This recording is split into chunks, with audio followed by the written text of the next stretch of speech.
Hey everybody, thanks for joining. I hope you're having a good deploy conference so far. Appreciate your ongoing participation. My name is Jeff Braunstein. I'm the Senior Product Manager for Storage at DigitalOcean. And today I'm going to talk to you about using data storage services in your applications. So who I would like to talk to today is people who are looking at who use the cloud for their applications, and maybe they haven't started to use cloud storage services yet, and they're unsure of how and when to use them. So hopefully I can answer some of those questions today. So when would you use storage services? When is what you're already doing using a local droplet or local VM not enough, and you need these storage services? What types of storage services are available, because there's no one magic storage service that is perfect for all use cases. So how do I decide which ones to use? And then how do I use them for different types of compute instances, whether it's VMs or Kubernetes or serverless? How do they all fit in there? And then what are some other developers that are using storage services? What have they done? How have they been successful? And then what are some tips for being successful with storage services? So we'll get into all of that today. First, just a point of clarification. We often use the term data, right, to interchangeably to represent storage, and it's a little bit different. What we're talking about here is what we're typically referred to as unstructured data or files or objects.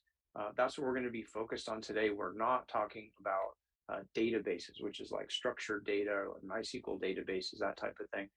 Those are also important things and have important use cases, but what we're talking about today is unstructured data.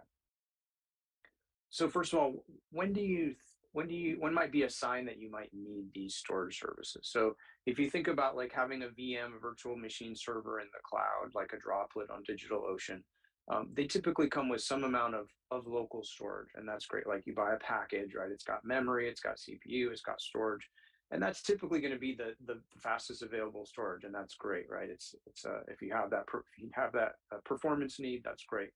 But there is some disadvantages to that local storage. First of all, it's limited in capacity, right? You're not going to get a finite amount. It is going to be the most expensive, dollar for dollar per gigabyte. It's not something that's easily shared, right? There's some new storage technologies that allow you to share data, and that's not going to be able to easily do that on your droplet. And if you do want to increase the size, you're going to have to buy, in addition to more storage, you're probably buying more CPU and memory that you may not necessarily need, and there may be just some kind of disruption as you're changing the size of that virtual machine. So how can we address some of these limitations of VM local storage? How can we leverage storage services to do that? So let's talk about the three main types of storage services that are available and when to use each of them. The first is called block storage, right? And this is really the most basic thing that you can attach to a VM. It's very fast. It's going to be the most fast storage service that's available for your compute instance. It's real easy, right? You plug it in, it appears as some directory, as you can see there on the screen, and that directory now has a capacity that you've added on to your VM. So really easy to work with. You can continue to use, the files and command line that you're used to and comfortable with, and it's going to be a great performant option. The size increase typically is manual. So if you've got a block storage and you've sized it to a particular size, and now things are growing and you need to resize it, it is a manual process typically. But fortunately, in most cases, depending on your OS, mostly it's going to be non-disruptive. So that's really nice. It's a simple thing. You can control your costs that way. One of the disadvantages of block storage is it can only be accessed by one compute instance at a time. So you can typically, detach it and reattach it to other virtual machines or droplets, but you're only going to be able to do that to one VM at a time. So it's not a good way to share files. But it's still a very functional thing to add capacity to your VM, without adding that additional CPU and memory that you might need to do if you're resizing the VM. Great use case for many things. Web files, if you've got like a website you're hosting, distributed applications, things like blockchain, NFT, distributed databases, things like that, logs, databases in general, machine learning, both for your generated data as well as to do your learning. backups of things, backups of your data itself, and also big data analysis of data. So that's where you're going to have your best performance is with that block storage. Now, let's say you like block storage, but you'd really like to have a way to share it across compute instances. That's when you look into more of a network-based storage, and you'll see names like network file storage or network attached storage. But basically, you're looking at a way to share files across your compute instance, across your VMs, across your droplets or Kubernetes or serverless instances. So again, this is going to appear as capacity in a specific directory. So you're going to have a file path. We're going to access this data. And the great thing is, of course, is that all the instances that you're connected to, all the compute instances can connect to that network storage and see that same path. They can share files. It's a great way to move files around. It's a great way to ensure that you've got like data integrity so that all compute instances see the same data, that it's kept up to date for all of them. There's a lot of great advantages there. It's not going to be quite as fast as block storage. That's because there's a software layer overlaying it. Essentially, it's block storage on the back end with a software layer over the top that creates this network storage. So it's never going to be quite as fast as block storage because of that overlaying protocol. One of the nice things is the capacity typically does grow automatically. So the systems typically know what capacity is needed, and so that can grow automatically. Again, though, it can't be easily shared on the web, right? This ultimately is going to be files that appear on the virtual machine. If you want to share them, you'd have to have like a website, a web server or something like that. It is also going to be the most expensive of the option because you're going to have essentially block storage plus this overlaying software. So that's more costly to operate. But again, great for like web files, web apps, content management, especially when you're getting into instances where you've got multiple compute instances. Maybe you're using a load balancer, to distribute your load and provide redundancy. You can keep all your files in one place. It's also a great way for build and install files to share those across compute instances. It's great for legacy applications that really need that file path access to work with, that haven't been adopted to use like object storage, which we'll talk about next. So for legacy applications, it's really good, and legacy code libraries. Now, what if you did want to be able to share your files? What if you want something that's a little more modern? Because we in the world, of course, we now want to be able to interact with others and share these files. So what does that look like? So that's when you may want to be looking at object storage. And there's a number of reasons, a number of benefits that it has, but it is a shared storage service. Typically, it's going to be S3, though there are other protocols that can be used for object storage. But in the reason we call it object storage is we typically call the files objects, and that's because they're treated a little differently. They only have a name. They typically don't have a path. They have metadata associated with them. And they're treated a little differently, and so that's one of the great benefits of object storage is that ability to have that metadata and have that scalability and not have to know like directories and things like that. It is typically infinitely scalable from the standpoint of the consumer of the object storage. So of course, on the back end, there's going to be a real system, but typically most object storage systems from the consumer standpoint feel infinitely scalable, and they auto grow, and you only pay for what you use, right? That's typically how they work. The files can be shared on the web because the files are accessed via a URL, HTTP. And if you decide to give permissions, you can give access to those files to others. So it's a place where you can host the files for your website, for example, of course. Additionally, if you're going to use it for something like that for a website, it can be integrated with a content delivery network or CDN. This allows you to provide cached locations of your files all over the world, so customers always get the files quicker with a data center or a cache location that is closest to them. And so many object storage solutions have that integrated CDN so that you can not only host your websites on the object storage, but so that you can serve the files fast no matter where the users are located. It's also going to be the most affordable option, typically, comparing it to the other two storage services. It is, though, going to be the least performant, again, because you're dealing with this protocol, this URL, and so there's a little more of a delay typically dealing with that. It is not accessible natively as a file interface, so it does have a different API, different application program interface that is accessed via URL. But there are a number of tools out there available, command line interfaces, software development kits, and typically, they're provided with a user interface that allows you to access the files. So you do have to build an application typically specifically for object storage so that it can use those software development kits, or use an application that's built to support object storage. But again, web asset delivery is a great use case for that. Media hosting, whether it's audio files, video files, that type of thing. Software delivery, and again, always, backups and logs are a good option.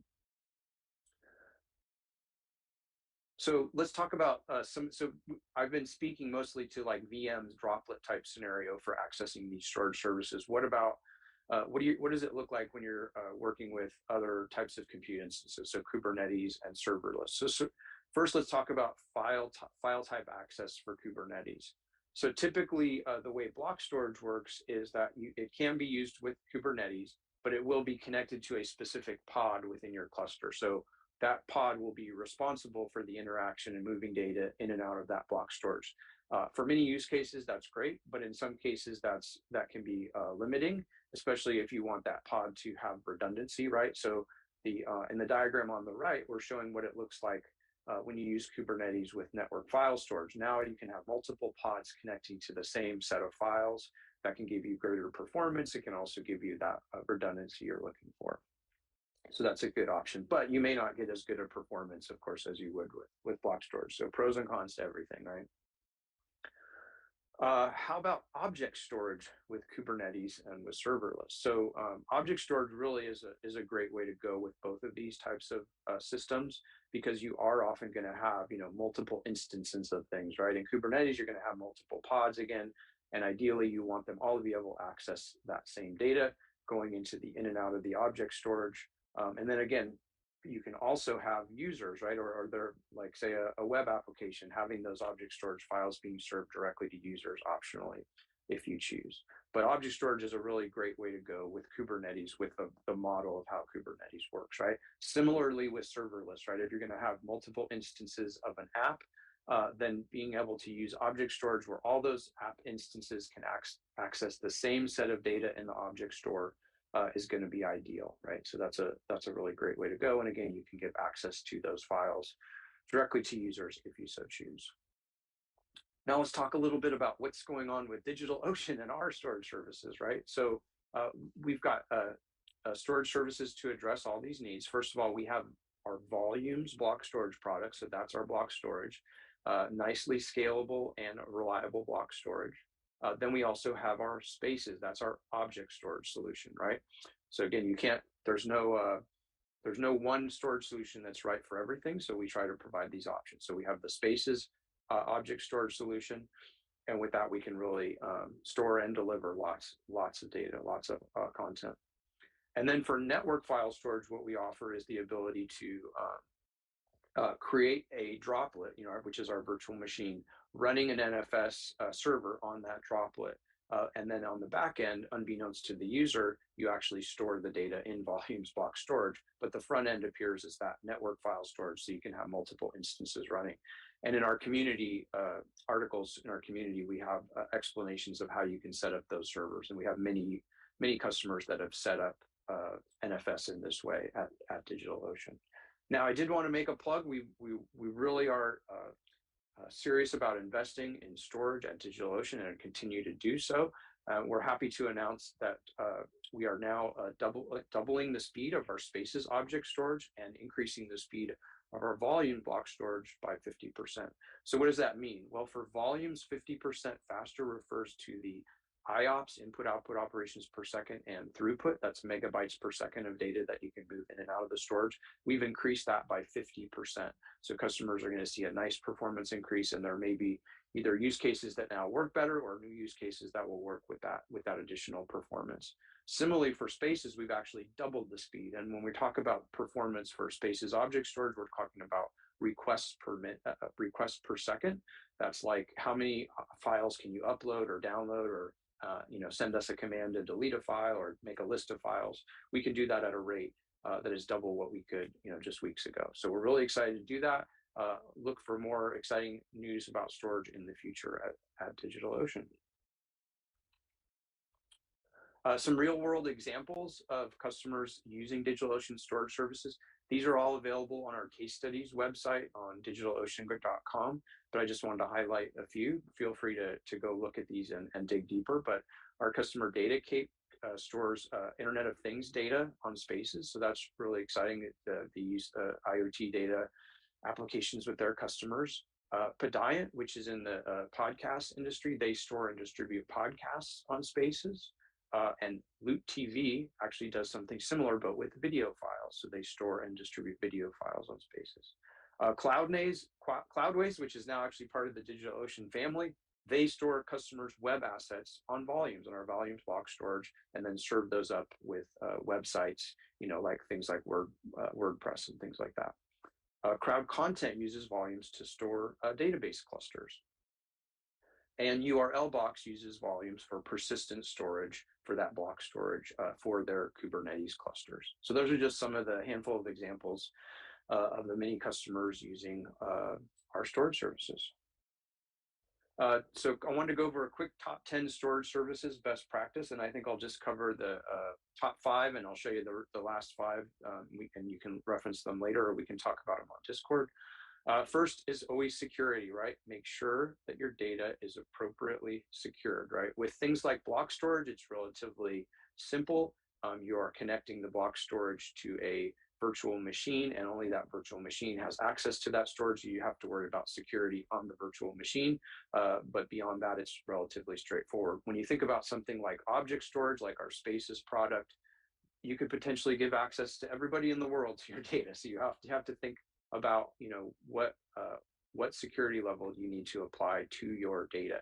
And obviously you want to start from a standpoint of giving nobody access and then granting it as appropriate, but that should be the first thing on your mind. The second thing should be protecting your data. How are you going to make sure that your data is appropriately protected? Do you need copies of the data somewhere else? Do you need backups? Is the data changing and you need to make regular backups, right? At DigitalOcean, we have backups on our droplet storage, and then you can also take manual snapshots of our volumes. We also have great partners like SnapShooter that can actually do some of that automation to automate the backups of our volumes. So think about your data, make sure that it's appropriately protected, and you understand how you can recover from either accidental user deletion or ransomware attacks, things like that. Make sure that you understand those things and that you're prepared for that. Next is location, like they say in real estate, right?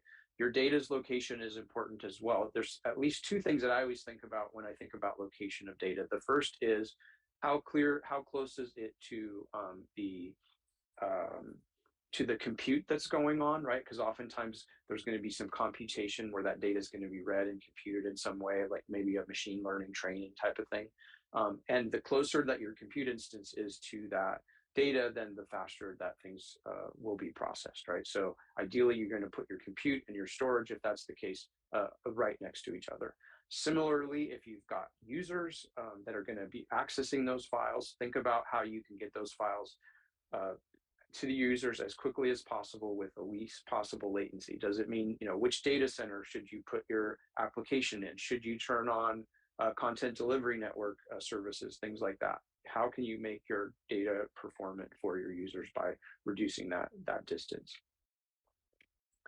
Next is focus on performance. As you're thinking about your data, you want to think about what performance you need in order to be successful with your application. And look at what vendors have in terms of published numbers for performance, right? We'll all talk about what kind of storage, what kind of disk is it? Is it NVMe? Is it SSD? Is it spinning disk? Those can be important, but it's really about how much performance is being unlocked to each individual user by these services. So be sure you look closely, and you then of course test it, right? Make sure that the performance that you think you're going to get, you're actually seeing before you put it into production. Some of the other things I'm not going to cover, but there's some other good tips that you can see here, and we can discuss in Discord later if you'd like. To recap, there's no one magic storage service that will meet all needs. One of my coworkers always likes to say there's no one best pasta sauce, only best pasta sauces. Everybody has a favorite pasta sauce that's different, and every use case has a different storage service need, right? So if you're looking for file-based storage with the best performance, that may be block storage. If you're looking for file-based storage that can be accessed by multiple compute instances, that would be network file storage. If you're looking for the lowest cost storage that needs to be accessible on the web, then you're looking at object storage, right? So there's different use cases for the different storage service needs. Let's see, I'm gonna go to questions now. Let's see, so regarding spaces, yeah, so we talked about security and access, and somebody's asking about spaces. So they say, when will we get the option to have individual access keys per individual space? Or they're referring to like an individual bucket within spaces, right? So we have our top level container in spaces, we call it a bucket, or sometimes we call it a space at DigitalOcean. And right now, in order to access data in spaces, if you don't make it public on the web, then you need to use what we call an access key. And right now, the access keys at DigitalOcean, without a lot of work, basically they're only made to give you access to everything that you own in your account or your team within your DigitalOcean account. But what we're being asked for is like, hey, I have 3 spaces buckets, and I need 3 different user groups to be able to access different data. I've got bucket 1, 2, and 3. I've got customer that I don't want to have access to bucket 1, but I want them to have access to the data in bucket 2, right? I'm not allowed to talk to futures DigitalOcean and releases and things like that, but I can tell you that is extremely important to us. And we hope to share some good information soon, but we understand the need for that. And I would say, honestly, that is the highest demand feature for spaces at DigitalOcean. We are very aware of that. Let's see, reading other questions here.